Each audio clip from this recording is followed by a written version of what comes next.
kahit saan sila, wala talagang mangyayari, no? Kaya ngayon, Diyos ko po, ano ang nangyari? Dahil hindi nagpakita ang mga majority, mga kapsat, nako, nag-press con sa loob ng Senado ang mga minority. Mga kapsat, subukan natin, tingnan natin to, kapsat, no? Anong sabi nila? Nako po, mag-resign ka na, Cayetano, ha? Nakakahiya ka, Diyos ko po, Rudy. Ha? Kapalmoks talaga, mga kapsat, no? Resign now. SP Cayetano should resign. Isang duwag na Senate President. Paano ba naman kasi? Senate President ng mga Duterte. Duterte Senators. Hindi siya Senate President ng buong Senado, mga kakapsat. Dito lumabas talaga ang kulay, no? At alam yung ginawa niya, puro lang siya live stream. Para lang this is Ilustay, no? Mahilig mag-live stream, no? Nagme-meltdown sa live stream. Diyos ko po, Rudy. Ito, punta natin yung sinasabi ng Senate. Minority Black, mabsat. Punta natin to. Iwasan natin yung background music. Pasok.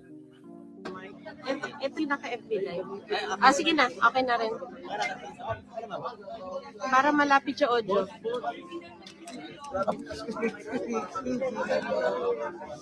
Yung nangyari kanina, mga kapsat, ha? Bawal camera dito, ha? Bawal. Uy, bawal camera dyan. Palalayasin ka rin dyan. Alam na ako. Wala ka. Ayaw ko mga pagagalit ito. Ang statement kahapon,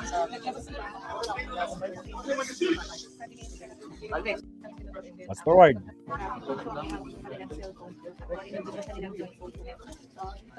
Pagka natin yung instrument of ng audio para mas mas maliwanag natin pakinggan yung kanilang mensahe. Ito na yung majority Black, mabsat. Ayan.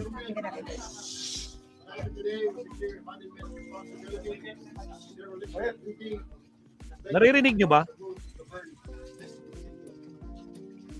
Because they woke up working simply because the presiding officer refuses to leave. Under Rule 14, Section 41, the Senate President may postpone the holding of the session after consultation with the majority leader and the minority leader. That rule was violated. This is a clearly procedural matter. It is a direct violation of the rules of the Senate and a serious disrespect for the institution and the Filipino people. Senate President Alan Peter Cayetano should resign as he has shown that he cannot function as the leader of the Senate anymore. Thank you. That is our joint statement of the SB 11.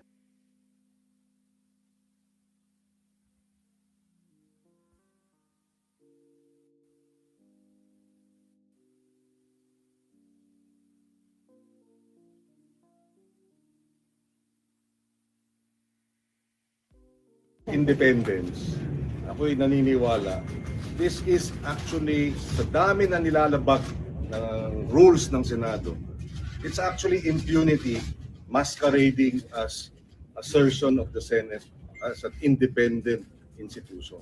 Impunity ito. Sunod-sunod ang paglabag mula nung May 11, mula nung pagbubuo ng mga komite, mula nung kami nag-walk out dahil nga hindi kinikilala o dinidisregard, binabaliwala ang ating rules. At hanggang ngayon, hanggang kanina, hanggang kahapon, binabaliwala ang ating rules. Hindi ito tama. Kaya kami sa SB 11 ay tutol dito dahil impunity ito, hindi ito Senate independence.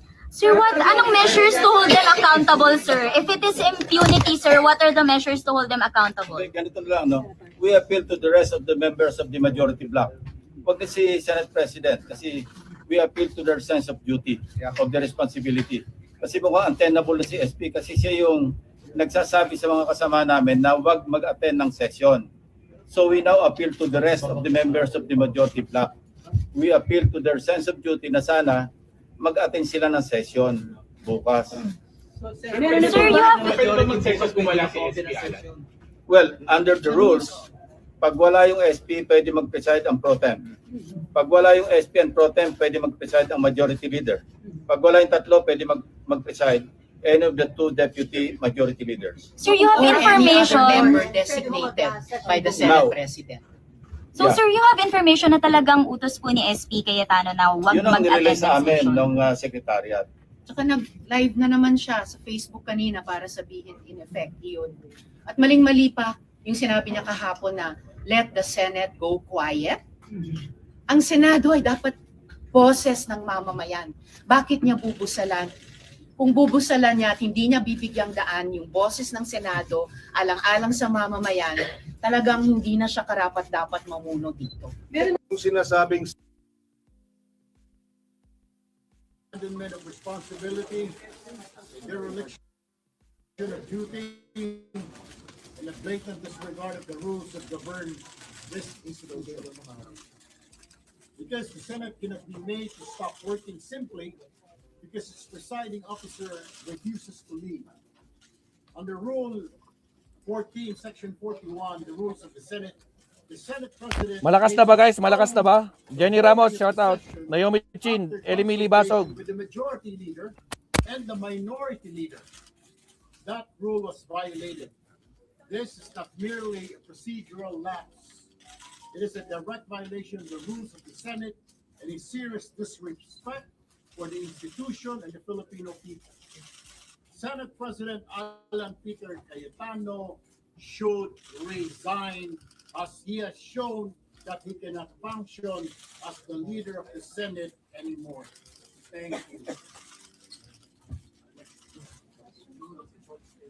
That is our joint statement of the SB 11, the minority. That was Sunday.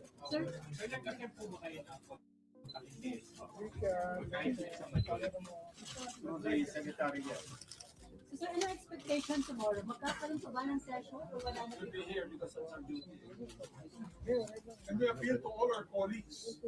They should attend session. It is their duty. Binabayaran tayo ng taong bayan para magtrabaho, para mag-legislate. Hindi para mag-absent lang at magbulakbol. Session day na po.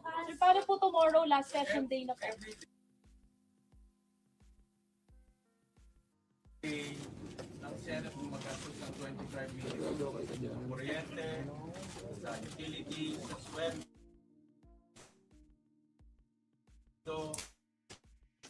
Pero walang session nangyari.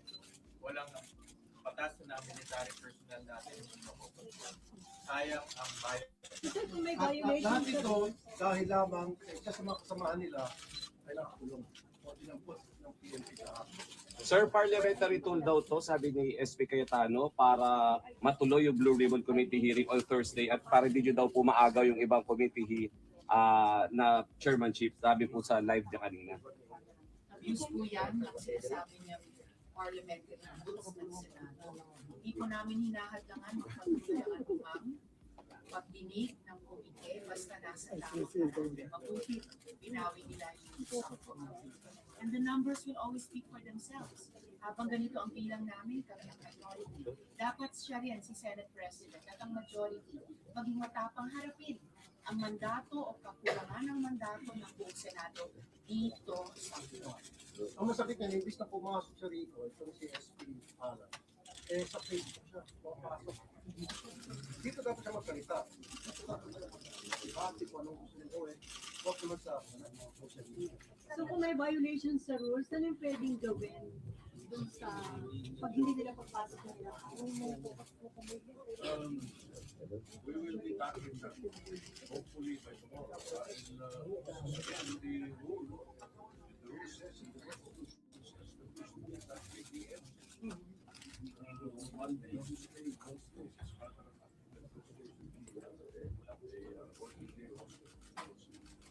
with the mere fact na walang consultation?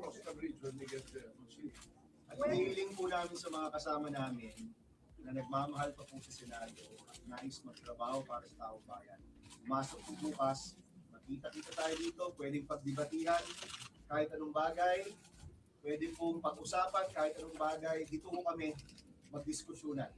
Dahil nandito po tayo para magtrabaho. Hinihikayat po namin lahat ng kasama namin na nagmamahal pa dito po sa Senado, pumasok tayo. Ay, no sound pala ako. Para sa tao. Diyos ko po, Rudy. Inaabot ko si Alan Cayetano. Yon. Kung matapang ka, pumunta ka dito bukas. Otherwise, club ka. Sir, if they will still not show up tomorrow, mag-adjourn without settling anything? Tingnan natin. Tingnan natin. That's why we're appealing to our colleagues. Nakasama natin. Nakapanaan natin yung ating trabaho. Pinabayaran tayo sa taong bayan. At bawat araw na hindi natutuloy ang session, hindi na mapatupad yung batas, hindi na implement yung mga dapat na Pagwangad lang sa proseso ng Senado at mga agenda ng Senado, wala. Yung sinasabing Senate independence, ako'y naniniwala, this is actually sa dami na nilalabag rules ng Senado. It's actually impunity masquerading as assertion of the Senate as an independent institution. Impunity ito, sunod-sunod ang paglabag mula noong May 11, mula nung pagbubuo ng mga komite, mula nung kami nag-walk out dahil binabaliwala ang ating rules. Hindi ito tama. Kaya kami sa SB 11, independence. Sir, accountable, sir. If it is impunity, sir, what are the measures to hold them accountable? Okay, ganito lang, no? We appeal to the rest of the members of the majority bloc. Pag si Senate President, kasi we appeal to their sense of duty, of their responsibility. Kasi mukhang untenable na si SP kasi siya yung nagsasabi sa mga kasama namin na wag mag-attend ng session. So we now appeal to the rest of the members of the majority bloc. We appeal to their sense of duty na sana mag-attend sila ng session bukas. Sir, you have... Well, under the rules, pag wala yung SP, pwede mag-preside ang pro tem. Pag wala yung SP and pro tem, pwede mag-preside ang majority leader. Pag wala yung tatlo, pwede mag-preside any of the two deputy majority leaders. Sir, you have information. Now, So, sir, you have information na talagang utos po ni SP Cayetano na huwag yun ang mag-attend nilagay sa ng amin session. ng sekretarya. Tsaka live na naman siya sa Facebook kanina para sabihin thank you. At maling-mali pa yung sinabi niya kahapon na let the Senate go quiet. Ang Senado ay dapat boses ng mamamayan. Bakit niya bubusalan? Kung bubusalan niya at hindi niya bibigyang daan yung boses ng Senado alang-alang sa mamamayan, talagang hindi na siya karapat-dapat magulo dito. Tama. Sa mga majority. At what price? Ang pinoprotektahan lang yung Senate presidency, power, position. Kaya nag-apit kami sa isa pang samahan namin sa majority bloc. Ano bang price para sa inyo? Sa tingin namin wala eh. Tingin namin nakikisama lang sila kay Senate President Cayetano. Ako naniniwala, hindi naman lahat sa majority ay mga lumukono.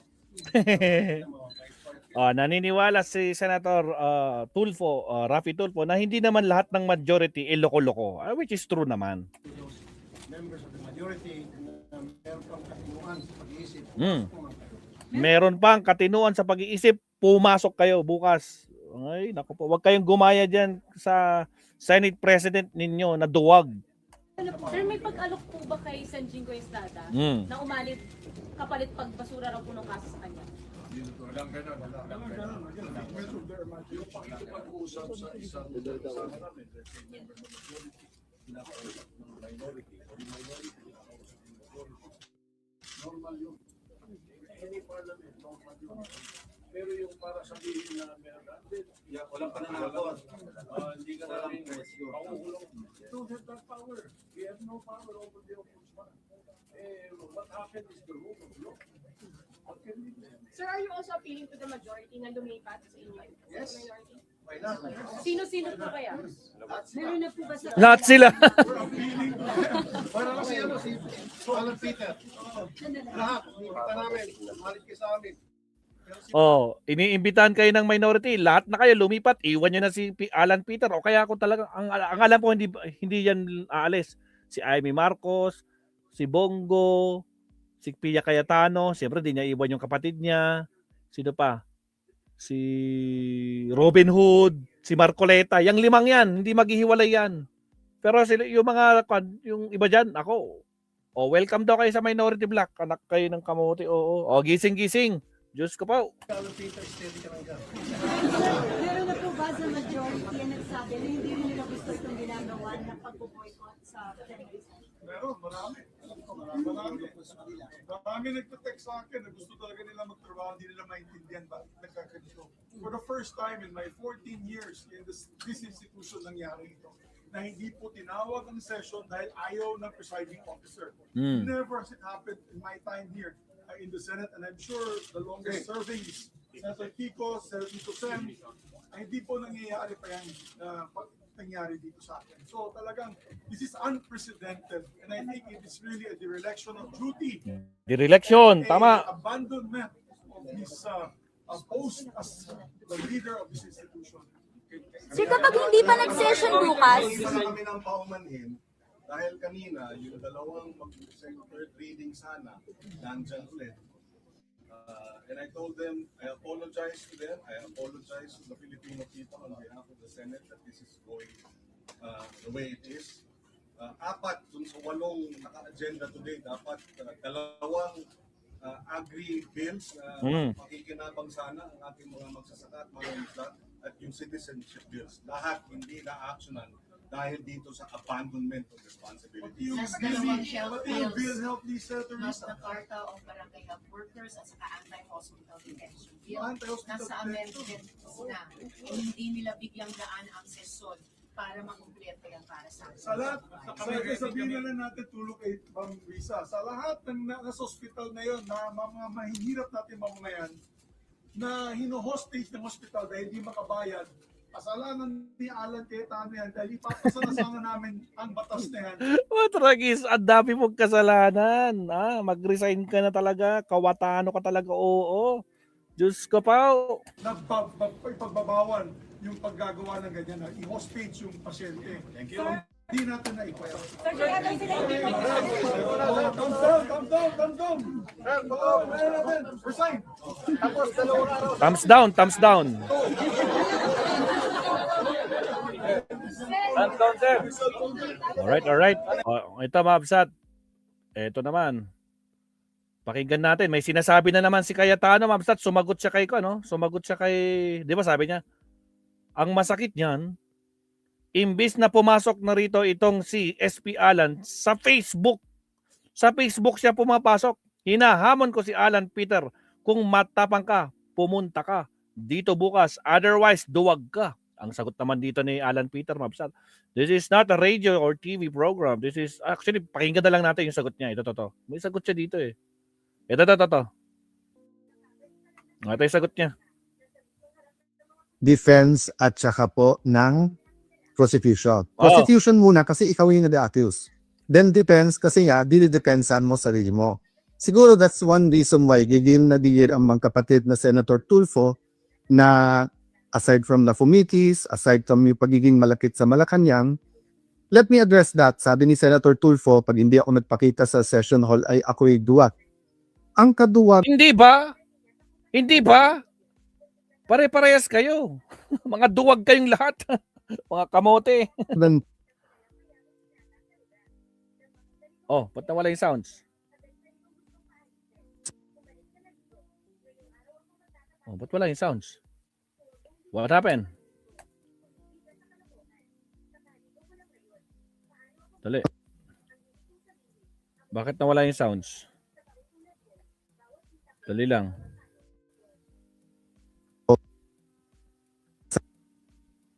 Saglit. Refresh. Ano nangyari sa sounds? Ba't nawala yung sounds? Defense at saka po ng prosecution. Prosecution muna kasi ikaw yung na-accuse. Then defense kasi nga, dinidepensan mo sarili mo. Siguro that's one reason why gigil na digil ang mga kapatid na Senator Tulfo na aside from the Fumitis, aside from yung pagiging malakit sa Malacanang, let me address that. Sabi ni Senator Tulfo, pag hindi ako nagpakita sa session hall ay ako'y duwag. Ang kaduwagan po ay nanuugat. Nag-explain na naman ang kumag. Purpose at trabaho mo. Diba? So for example, kung ang trabaho mo ay iba-iba na yung sinasabi niya. Pero bumabagyo. Grabe po yung kidlat. Oh. Anytime mo mawala kidlat, kasi it's not a matter of tapam, magtatanong ka na, Anong kinalaman ng kidlat sa constitutional duty nyo na pumasok kayo dyan sa Senado? Ay, putragis talaga itong si Kawatano, mga kakapsat, kung ano-anong mga pinagsasabi niya. Naku po, hindi nyo mapapaikot ang mamayan, no? Anak ka ng kamote. tamaan ka man ng kidlat, di ba? Oh, So, ganun din sa sundalo. Hindi natin isusubo ang sundalo natin sa mga bagay na suicide ang mission. Pero ipangtanggol ang bansa at mamatay para sa bansa. Hindi lang sundalo, dapat pati kayong mga senador. So, yung hamon mo, magpakita ako kung hindi tiduwa. Para po rin sinabi ang bawat senator, ikaw, maging independent ka o hindi, duwag ka. hindi niya masagot, mga kakapsat. Gusto daw niya maging independent si Raffy Tulfo. Kasi pag hindi daw niya kaya maging independent, duwag daw siya. Anong connect? Ay, tanga. Putragis, Miss Suzuki, Allen Valencia, Tommy, ay Diyos ko po, Naomi Jean, nako po, mag-resign na talaga to, kumag. Anong kinalaman nun? Hala? Out of the blue? Gusto mo maging independent? Bakit? Naging independent ba kayo? Saan? Independent kayo sa mga Duterte, kumag. Anak ng kamote, oo. You know, this is not a radio or TV program. This is not entertainment. This is the Senate of the Philippines. Agoy. So we have to be more professional. Senate of the Philippines, di ba? Senate President ka ng Senado, hindi ka Senate President ng mga Duterte. Putragis ka. Oh. Kung hindi ka lang Tulfo at kung hindi lang Tulfo si kapatid mong si Erwin, sinumbong ko lang kayo kay Tulfo Di ba? Pero ang reality Tatawa na kami. Lahat ng mga pa-joke mo, walang kwenta. Tama nga si Trillanes. Akala mo may impact yung mga pinagsasabi mo? Wala na. Bistado na kasi yung mga ugali nyo. Hindi lang yun. Bistado na ang plano nyo. Takot na takot kayo kasi nga 10 lang ang nasa floor. Pang 11 yung presiding officer. Wala na. Kayo ang kabado ngayon. O, di ba? Diyos ko po, Rudy. is because nandiyan kayo, because you have a strong voice, use it for the good of the country. There are also issues facing you. So you asked Joel Villanueva, you asked Jingo Estrada, you asked Chis Escudero to face it squarely. So face the issues also squarely. Wag yung itigilan natin yung Blue Ribbon na committee and then gagawin natin personal yung lahat. Ititigil ang Blue Ribbon? Bakit? Di go nyo. Sinong tinakot nyo? Mga kumag. Putragis. Ng issues. There are issues facing all of us. Pati ba naman Senator Tulfo, lahat na nung pinapay, binintan nyo sa amin. Nung panahon ni President Duterte, kampi kayo sa drug war. Ngayon naman, balikta. Tapos lahat ng pinatay, sinisin nyo. So, pati ba naman internet at saka aircon, sa akin nyo pa rin sinisit. O baka murder pa yung kaso na yan, murder kasi pinatay ang wifi at yung kuryente. Nakita ko na po ang report, yung po palang master yung pong centralized aircon, yung master switch or yung sa kuryente, nasa GSI gas yun at may nag-trip ng wire. Kaya around 6 o'clock, nagkaroon talaga ng problema sa aircon. So, hindi po namin gagawin sa inyo. I've always treated you well, whether I'm close to you or not, whether you're in the minority, majority, and I will continue to treat all of you well. Good, to treat you all well. Tell it to the Marines, kumag. Kayo ang namemersonal. Because kami, it has been one. Namemerson, hindi nga kayo pumunta sa trabaho nyo. Sinasahuran kayo ng 300,000 per month, tapos ganyan ang ginagawa nyo.